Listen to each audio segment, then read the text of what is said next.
लोग गए अंदर। हम 20 दिन थे। कलेक्टर साहब स्वयं पधारे, एडीएम साहब आने वाले थे, लेकिन कहीं कैंप में थे, वो रिटर्न आए। उन्होंने कहा है कि इस मसले को समझना बहुत ज़रूरी है। उन्होंने वार्ता करते हुए एक एक सरकार के आदेश को, अब तक की प्रक्रिया क्या हुई है उसको समझा। हमने स्पष्ट जो आपसे बात की थी वही बात उनसे कही कि 4/1/22 का जो आदेश है उसके तहत यूडीए के नाम जो ज़मीनें हैं जो इन गांवों की आबादी से लगते हुए आ रही हैं वो पंचायतों को हैंड ओवर करो। कलेक्टर साहब ने कहा कि यूडीए कमिश्नर के साथ और नगर निगम के कमिश्नर के साथ और मेरी अध्यक्षता में आपकी प्रतिनिधिमंडल की ज्वाइंट बैठक अगले 2 दिन में रखी जाएगी। उस बैठक के अंदर यूडीए एनओसी देगा कि इस पे आबादी बसी हुई है और ये पंचायत के नाम ट्रांसफर की जाती है तो हमें कोई आपत्ति नहीं है, तो वो जमीन मिलेगी आपके पंचायत को। फिर पंचायत आपको पट्टे देने की कार्रवाई शुरू करेगी। नंबर 1 जिसका मकान बना हुआ है उसका। नंबर 2 निगम में जो 23 गांव शामिल हुए हैं उनके लिए नगर निगम के जो म्यूनिसिपलिटी का एक्ट है जो 92 का चल रहा है, शिथिलता चाहिए।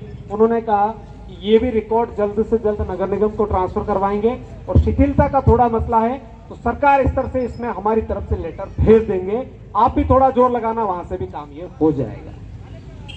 नंबर 3 जो पंचायतें आपके यूडीए में नए 70 गांव शामिल हुए हैं, जो पहाड़ी इलाका है, कम से कम 10 से 17 गांव है, उनके लिए कलेक्टर साहब के यहाँ से एक लेटर भेज दिया है, दूसरा और भेजा जा रहा है। उनको बाहर निकालने के लिए भी प्रशासन एग्री है।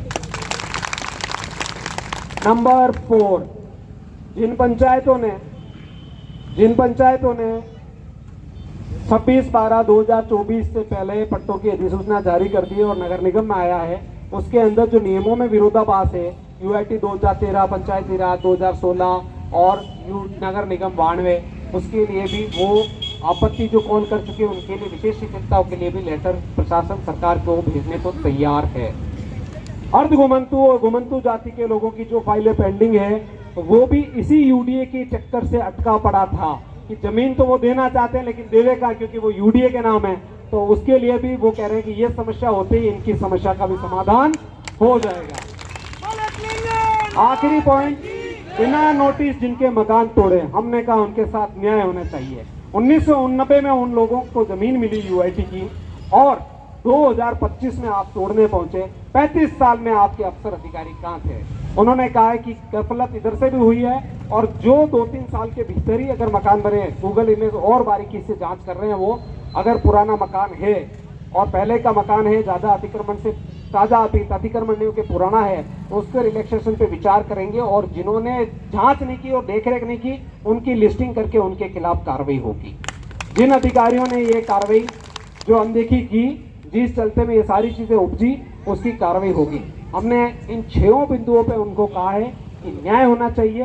एक गरीब का झोंपड़ा टूटा है, उसके साथ में न्याय होना चाहिए। तो प्रशासन सकारात्मक है, सरकार को भी अब इनके साथ मिलकर काम करना होगा। हम प्रशासन से आज कल में कॉल आ जाएगा कि यूडीए कमिश्नर साहब और निगम के कमिश्नर साहब और कलेक्टर साहब तीनों की मौजूदगी में आपके एक और कमेटी और प्रतिनिधि मंडल वार्ता करेंगे। इन 6 बिंदुओं का समाधान हम चाहते हैं और ये 6 बिंदुओं पे प्रशासन ने अपनी वार्ता की है। वार्ता सकारात्मक रही है, ये आपकी ताकत की वजह से सकारात्मक रही है और इसका समाधान निस्तारण जब तक जमीनें ट्रांसफर नहीं हो जाती तब तक ये आंदोलन रुकने वाला नहीं है। आंदोलन आप आग लगाए रखना, इस दिए में तेल कूड़ते रहना, जलता रहना चाहिए, पता नहीं कब मशाल की जरूरत पड़ जाए।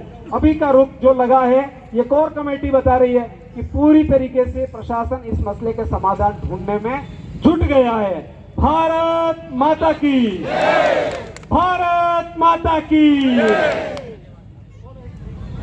हाँ, मैं एक चीज आपको और कहना चाहूँ, धन्यवाद के लिए नंदी भाई साहब।